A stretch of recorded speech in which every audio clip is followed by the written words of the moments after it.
नमस्कार। थाना फरीदपुर क्षेत्र की पीड़ित युवती ने आज एसएसपी ऑफिस पहुंचकर लिखित शिकायती पत्र दिया। उन्होंने बताया है कि उनके भाई को 76 के केस में जेल भेज दिया है। वहीं प्रधान व अन्य लोग उनके घर में घुसकर मारपीट व छेड़खानी की और इसकी शिकायत थाना फरीदपुर में की गई, लेकिन थाना फरीदपुर पुलिस ने कोई भी कार्रवाई नहीं की। आज परेशान होकर एसएसपी ऑफिस पहुंची और उन्होंने न्याय की गुहार लगाई है। बरेली से कविता मौर्य की रिपोर्ट। कहाँ से आई है? मैं जिगनिया गांव से आई हूँ। फरीदपुर थाना है।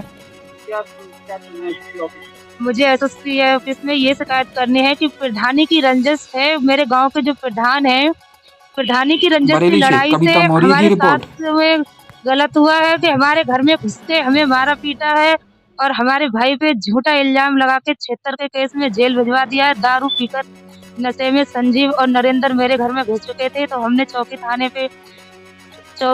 थाने पे हमने रिपोर्ट दर्ज की, तो हमारी कोई सुनवाई नहीं हुई। अभी जल्दी में फिर से दारू के नशे में संजीव और नरेंद्र 25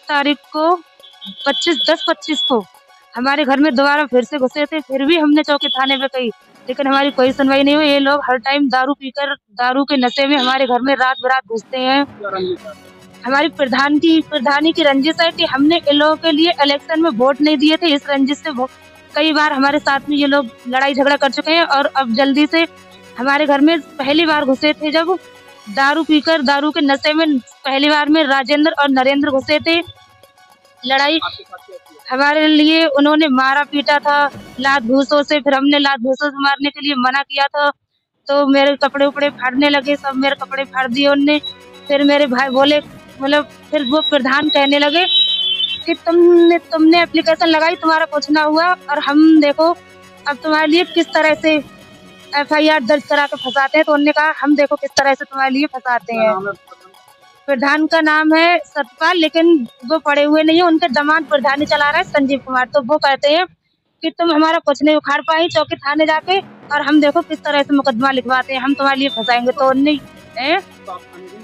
हम थाने गए थे, लेकिन हमारी थाने में कोई सुनवाई ना हुई। वो बोले कि तुम्हारी सुनवाई नहीं होगी इस बात की, क्योंकि थाने चौकी वाले हैं और प्रधान के दबाव में है, उनका दबदबा चलता है गांव में। हम ये चाहते हैं कि हमारे साथ में जो भी हुआ है, हमारा भाई झूठा केस है, तो वो 76 के केस में जेल काट रहा है, उसको 10 महीने हो गए हैं। और हमारे साथ में जो भी घटना घटी जा रही है, हमारी कोई सुनवाई नहीं हो रही है। हमारी सुनवाई करके कानूनी कार्रवाई की जाए। इन्हें भी उससे दूनी सजा मिलनी चाहिए जो हम झूठे पे सजा भोग रहे हैं और ये सच्चाई बात पे सजा न भोग रहे हैं। और नशे में दारू पी के हमारे घर में घुसते हैं रात में ज्यादा कर। नरेंद्र और